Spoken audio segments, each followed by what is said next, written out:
2020 sera une année électorale paisible, je vous en fais la promesse. Tels sont les propos du président de la République de Côte d'Ivoire, Alassane Ouattara, exhortant tous les acteurs de la vie politique à faire preuve de responsabilité en préservant la paix.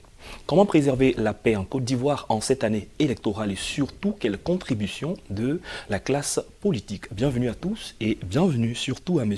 Konaté Nou. Il est le président de l'ONG Élections sans contestation. Merci beaucoup, monsieur le journaliste.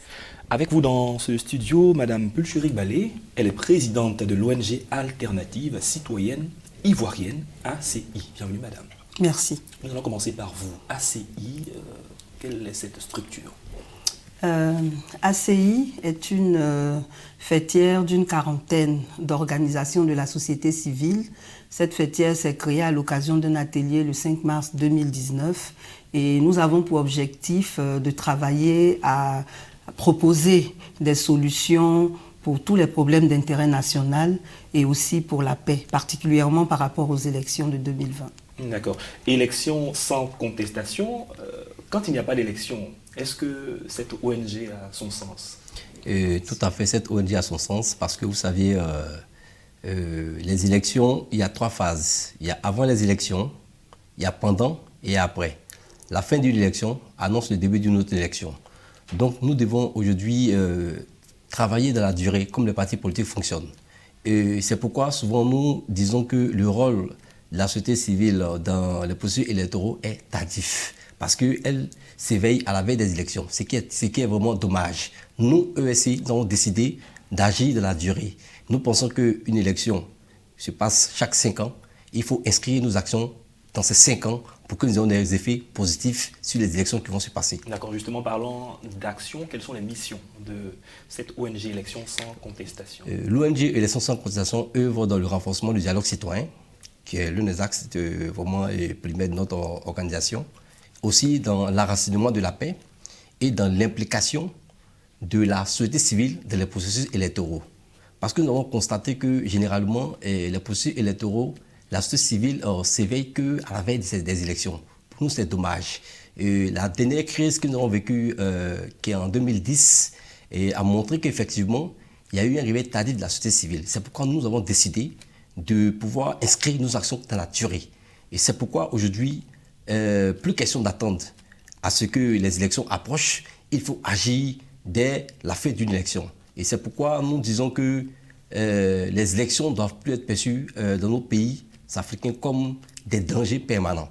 Ne doivent plus être perçues dans nos pays africains comme une panne générale. Ne doivent plus être perçues dans nos pays africains comme un délestage. Ne doivent plus faire peur les Africains. Nous devons voir les élections comme les grands pays de démocratie les voient. Et je pense que c'est en cela que nous allons arriver à une certaine maturité au niveau de la démocratie et nous allons vivre des lendemains électoraux sans violence et nous allons assister pour une première fois en Afrique à des passations de charges dans la fête. Et ça, c'est un rêve que nous comptons réaliser dans un bref délai. Tout le monde parlait de 2020, on dira l'année dernière. Nous sommes enfin en 2020 et nous courons vers octobre 2020. Dans une compétition, il y a un arbitre. Et dans la compétition actuelle qui est l'élection présidentielle, cet arbitre, c'est la CEI, la Commission électorale indépendante. Essayons donc de parler un peu de cette composition-là, vous, en tant que présidente de l'ACI. Qu'est-ce que vous pensez? Quelle lecture vous faites? Nous déplorons la composition actuelle de la CEI, d'abord parce que l'arrêt de la Cour africaine des droits de l'homme et des peuples qui a été prononcé le 18 novembre 2016 demandait une réforme. Finalement, nous avons assisté à une recomposition et cette recomposition n'est pas fidèle à la représentativité des organisations existantes. Par exemple, l'opposition significative n'appartient pas à cette CEI, ne fait pas partie de cette CEI. Et c'est déjà un problème pour notre ami qui veut des élections sans contestation. Les contestations ont déjà commencé, puisque l'opposition significative ne se reconnaît pas dans cette CEI. Mais nous-mêmes, au niveau de la société civile, nous ne sommes pas d'accord qu'on dise que le président actuel soit de la société civile, parce que son parcours professionnel n'en témoigne pas. D'accord, ça, on en parlera certainement à une autre occasion, mais vous faites bien de le dire. Monsieur Konaté, sur la même question, votre lecture de la commission actuelle. La lecture que nous faisons, c'est que, effectivement, comme l'a si bien dit Mme Pelchéry, effectivement, on aurait bien souhaité voir une CEI véritablement indépendante qui rassure les Ivoiriens. Et c'est vrai, en termes de chiffres, on est passé de 15 aux dernières élections à 17 membres, dont 6 membres de la société civile, au lieu de 2, et dans les dernières élections qui sont passées. Mais quand nous rentrons dans le fond, comme l'a si bien dit, des questions demeurent sur la crédibilité des personnes qui constituent cette CEI-là. Et donc, il faut mettre beaucoup d'eau dans nos vins, savoir qu'il y a des problèmes et créer un dialogue inclusif pour trouver une solution. Nous sommes des hommes, nous devons trouver des solutions consensuelles pour arriver à des lendemains électoraux sans violence. Et cette CEI-là doit pouvoir rassurer les Ivoiriens, doit pouvoir se rapprocher de toutes les sensibilités capables de lui apporter des solutions pour que nous assistions à des lendemains électoraux sans violence. Et c'est en cela que nous disons que la Côte d'Ivoire est au-dessus de tout. Mettons les intérêts partisans de côté, regardons la réalité en face et allons vers un dialogue vraiment inclusif et constructif. D'accord, revenons un peu sur les actions qui ont été menées un peu, on dirait, l'année dernière pour que la recomposition de la CEI réponde aux attentes certainement de la société civile et de tout le monde. Revenez sur ces quelques actions qui certainement ont été peut-être à moitié prises en compte ou qui restent encore en attente. Bon, pour ce que je sais, le gouvernement a engagé des négociations, un dialogue avec la classe politique et avec la société civile. Mais déjà, ce dialogue n'était pas inclusif parce qu'il y a des partis politiques qui n'ont pas participé à ce dialogue. Ils sont venus, mais ils ont été exclus, comme le parti de Mamadou Coulibaly, leader. Il y a aussi au sein de la société civile des organisations actives comme la nôtre qui n'ont pas été associées. Et tout compte fait, le dialogue n'a pas été effectif puisque à un moment donné, l'opposition a demandé des termes de référence qu'ils n'ont pas reçus et ils se sont retirés du processus. Du coup, le dialogue s'est poursuivi sans eux et c'est pour cela qu'aujourd'hui, ceux qui représentent l'opposition au sein de cette CEI-là, certains sont contestés. Par exemple, Mme Henriette Lagou, le 3 juin 2018, avait fait une déclaration pour dire que maintenant elle appartenait au RHDP. Mais aujourd'hui, elle représente l'opposition au sein de cette CEI. Donc vraiment, nous pensons que les actions qui ont été engagées n'ont pas été... ne se sont pas conduites de façon normale pour qu'on arrive à une CEI qui satisfasse tout le monde. D'accord. Parlons de la responsabilité et des défis actuels de la CEI. On se souvient par exemple qu'à la présentation des vœux en janvier, je veux dire en début de ce mois, par le président actuel de la CEI, il a dit « Notre travail au quotidien doit nous permettre de rassurer nos citoyens, nos concitoyens. C'est pour cela que je vous invite tous à démontrer à travers un engagement sans faille notre souci permanent d'offrir aux Ivoiriens une élection libre, transparente, juste et paisible. » Donc il est conscient qu'il y a un travail à faire pour que les Ivoiriens soient effectivement rassemblés. Parlons du défi aujourd'hui de la CEI.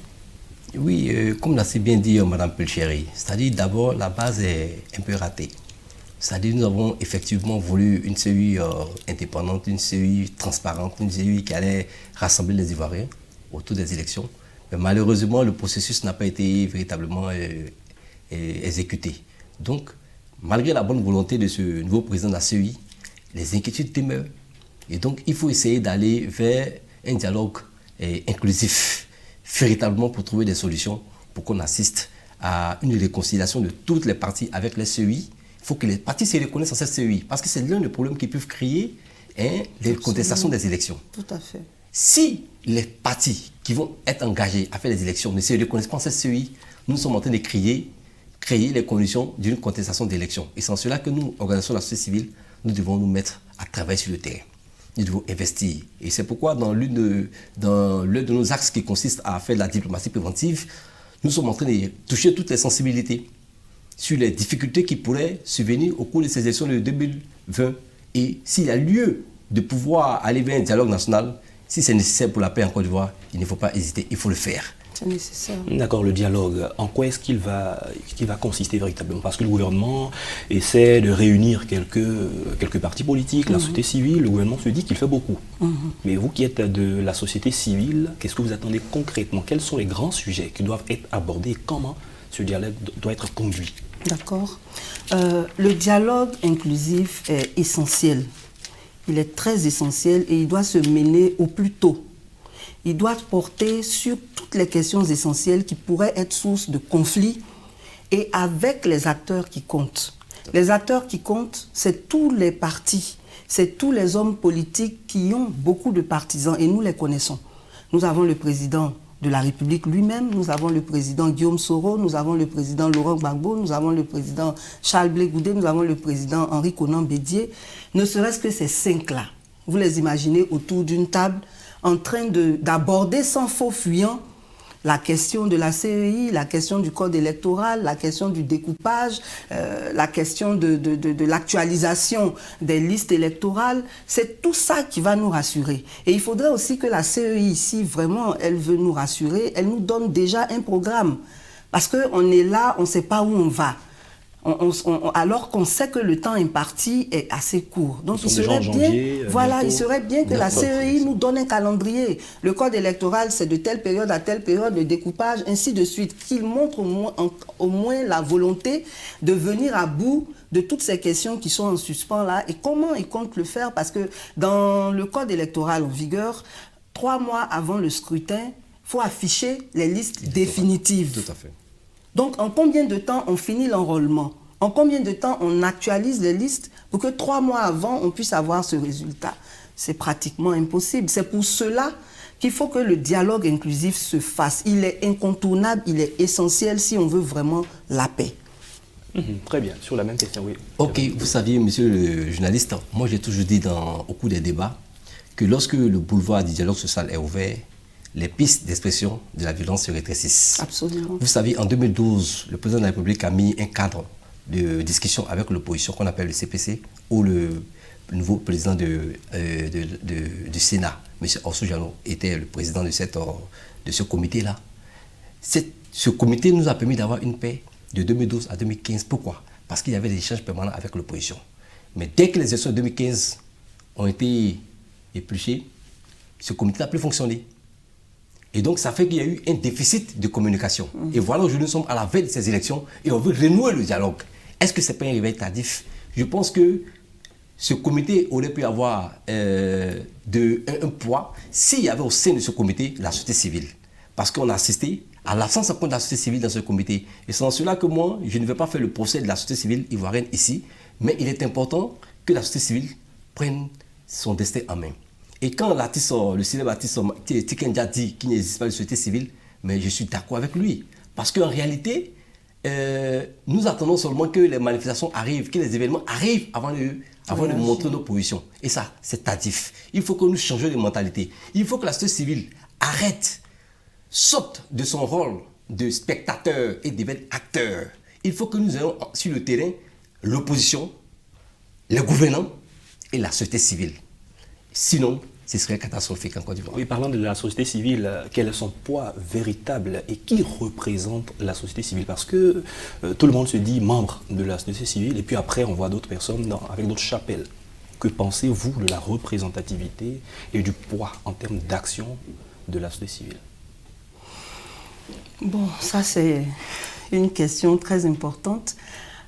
Si nous étions seulement des syndicats, on organiserait des élections professionnelles et on verrait la représentativité des uns et des autres. Malheureusement, chacun se lève, il crée son ONG. Mais je pense que si on veut être honnête, on voit les activités des uns et des autres. C'est nos activités qui devaient parler pour nous. C'est nos prises de position qui devaient parler pour nous. Qui a le courage, face à tout ce qui se passe dans la société ivoirienne, de défendre le peuple? C'est la réponse à cette question qui doit nous dire qui est véritablement de la société civile, qui fait l'effort d'assumer ce rôle. Quelles sont les initiatives qu'on prend pour aider l'État et le peuple à véritablement être dans son rôle. D'accord. Aujourd'hui, qu'est-ce que les Ivoiriens attendent de façon concrète de la classe politique? Parlons de cette classe politique-là. Qu'est-ce qu'on attend? Oui, aujourd'hui, nous attendons de la classe politique qu'elle mette de l'éthique dans la politique qu'elle mène. Mettre de l'éthique, c'est s'auto-censurer sur tous les sujets qui peuvent susciter la division de nos peuples et créer des conditions d'un dialogue constructif. Pour nous, c'est vraiment de la responsabilité. Quand le chef de l'État appelle à la responsabilité des uns et des autres, nous disons que c'est bien. Mais cela ne reste que dans les langages. Parce que quand nous visitons l'étoile, mais on a comme l'impression que c'est l'apocalypse en Côte d'Ivoire. Il faut qu'on arrive effectivement à désarmer les verbes. Comme l'a si bien dit un célèbre artiste ivoirien, il faut qu'on arrive effectivement à avoir des messages clairs entre les leaders politiques qui sont prêts à s'affronter idéologiquement et non pas de façon physique. Parce qu'il y a un ancien combattant qui me disait comme ça que généralement ceux qui provoquent les guerres ne la font pas et c'est ceux qui ne la provoquent pas qui la font. Et nous sommes vraiment désolés que cette classe politique-là, par leur irresponsabilité, ils vont entraîner le peuple encore vers un désastre. Et pour nous, ce serait dommage. Une fois c'est arrivé en 2010, et nous n'accepterons plus jamais que cette situation arrive en 2020. Et c'est pourquoi nous avons décidé de s'investir.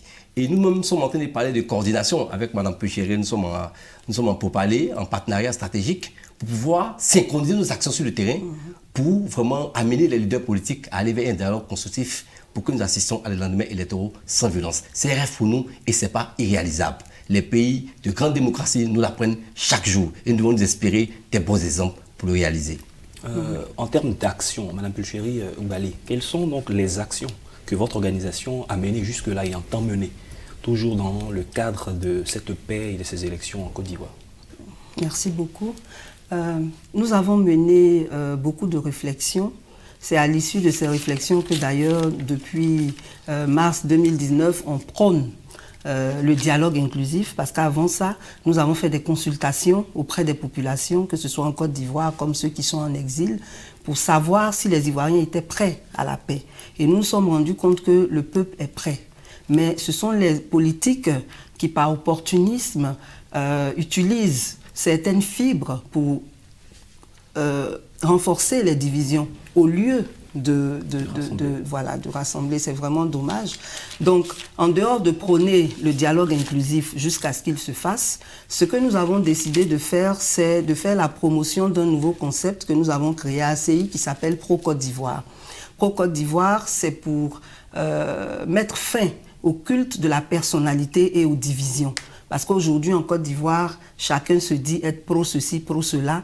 Et derrière le pro, c'est toujours le nom d'une personnalité politique. Au lieu de l'intérêt. Voilà. Donc, il faut qu'on crée un patriotisme sain autour de la Côte d'Ivoire, de sorte que les Ivoiriens du Nord, du Sud, de l'Est et de l'Ouest comme du Centre se sentent unis autour de la Côte d'Ivoire et ne regardent que les valeurs démocratiques et citoyennes. En plus de la promotion de ce concept, le 25 janvier prochain, nous organisons une journée nationale de repentance. Pourquoi? Parce que depuis qu'on a connu nos différentes crises depuis 1990, aucun politicien n'est venu humblement se repentir devant le peuple. Comme il a si bien dit, eux, ils créent les guerres, le peuple s'entretue. Après, ils poursuivent leur politique avec les survivants. Donc, symboliquement, nous voulons confier l'année 2020 à Dieu en organisant cette journée de repentance. Nous-mêmes, peuple qui avons été brimés, qui avons été tués, qui avons subi beaucoup de choses, nous-mêmes, on vient devant Dieu pour lui demander pardon pour la Côte d'Ivoire. On ne parle de repentance que lorsqu'on est conscient de ce qu'on a fait et qu'on reconnaît. Oui, mais nous, on reconnaît qu'on a notre part de responsabilité. Vous allez poser le pas. Voilà.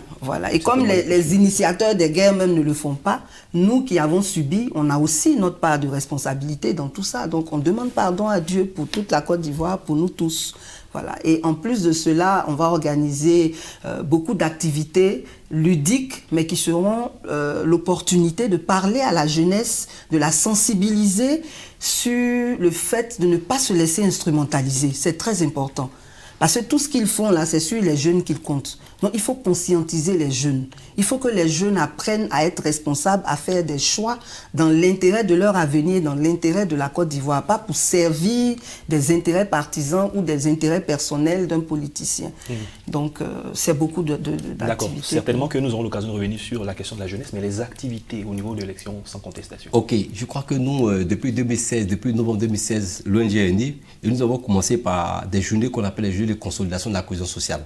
Et nous avons mené des actions au niveau du Grand Ouest parce que vous savez que dans toutes les guerres que nous avons connues, l'Ouest a payé le lourd tribut des guerres.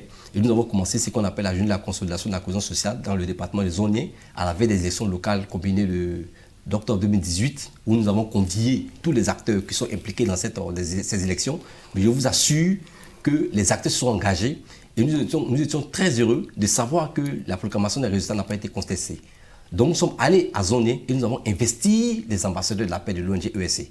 Et nous sommes en train de continuer l'investiture des ambassadeurs de la paix et nous profitons de cette antenne pour lancer un appel à nos ambassadeurs de la paix qui sont là investis de commencer à mener des actions pour que nous assistions à des lendemains électoraux sans violence. Et en dehors de cela, nous avons ce qu'on appelle la diplomatie préventive, qui consiste à se rapprocher des leaders d'opinion, des leaders de société civile, les leaders politiques, pour essayer d'appréhender la situation et voir comment est-ce que nous pouvons travailler à ce que nous arrivons à des lendemains électoraux sans violence. Et à cet effet, nous avons financé un film intitulé Technologie électorale, un film de sensibilisation sur comment est-ce que les élections doivent être perçues par les populations et comment est-ce que les populations doivent être à égard et vraiment très regardants sur les discours des hommes politiques afin que nous assistions à des lendemains électoraux sans violence. Nous pensons que la jeunesse doit arrêter de s'exprimer par la violence comme moyen d'expression de son existence. C'est pourquoi nous avons une chambre qu'on appelle la chambre des bénévoles de la paix,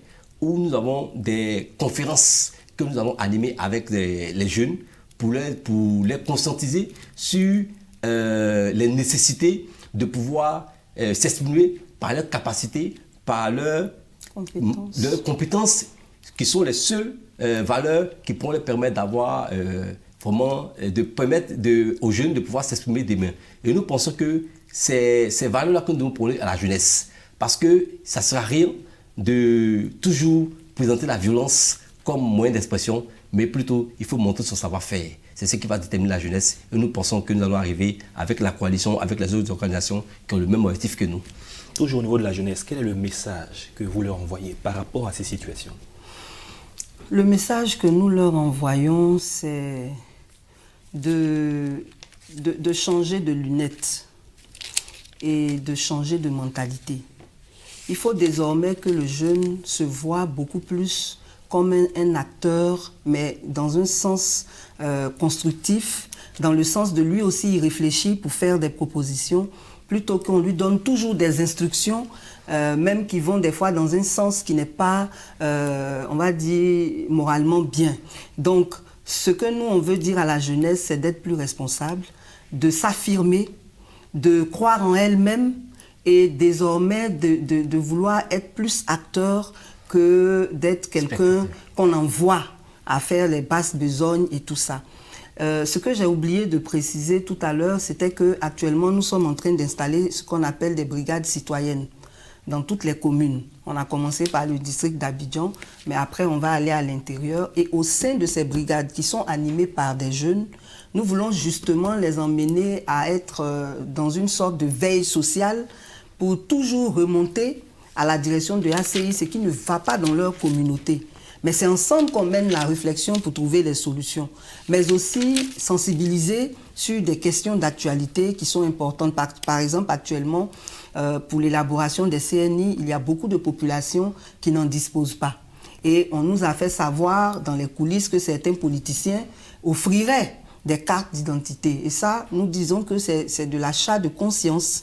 Et pour lutter contre ça, il faut que nous, société civile, nous allions vers le peuple, nous aussi, puisque nous, on ne brigue pas le pouvoir, nous aussi, pour les aider à obtenir leur carte. Parce qu'il faut dire que le processus même pour avoir la carte est pénible pour les populations rurales. Il faut faire une inscription en ligne, plein de choses. Bon, on aurait pu simplifier ça, d'autant plus qu'on n'a pas assez de temps. Donc les jeunes doivent être plus responsables, plus engagés et vraiment très, très portés sur les valeurs qui feront de la Côte d'Ivoire une société de qualité. D'accord, très bien. La dernière question. Le président de la République a affirmé qu'il est clair qu'il y a des choses à modifier dans la Constitution, mais ce n'est pas pour recaler des candidats. Que pensez-vous de cette affirmation ? Monsieur Nou, rapidement. Bon, je pense qu'il peut y avoir des modifications à faire, mais le moment n'est pas opportun. Le moment n'est pas opportun. Le moment n'est pas opportun. Oui, c'est pas, je dirais pas que c'est malsain, mais bon, c'est pas rassurant pour nous qu'on fasse des modifications constitutionnelles maintenant à la veille des élections sans qu'on ne sache de façon précise quels sont les points qui vont être abordés. Sinon, on aurait pu nous les donner pour que des gens spéculent dessus, de sorte que, bon, ils sachent comment le faire. D'accord, nous sommes à la fin de l'émission, 30 secondes par personne. Nous sommes en train d'aller vers nous sommes en 2020, nous allons vers les élections. De façon concrète, qu'est-ce qu'il faudrait faire pour que tout le monde soit effectivement rassemblé et qu'on ait des élections paisibles? Une seule chose, le dialogue. Le dialogue. Oui, la même chose, le dialogue inclusif, et il doit être initié par le pouvoir en place parce que c'est lui qui a tous les leviers pour rassembler tout le monde. Merci Madame Pulchérie Balé. Je rappelle que vous êtes la présidente de l'ONG Alternative Citoyenne Ivoirienne, ACI. Merci d'avoir accepté notre invitation. Merci à vous aussi. Avec vous, Monsieur Konaté Nou, président de l'ONG Élections sans contestation. Merci d'avoir répondu à notre appel. Avec vous, Madame, nous avons parlé d'une année électorale paisible, rôle de la classe politique. C'est la fin de cette émission. Merci à tous de l'avoir suivi et bonne suite de nos programmes sur Medi 1 TV Afrique.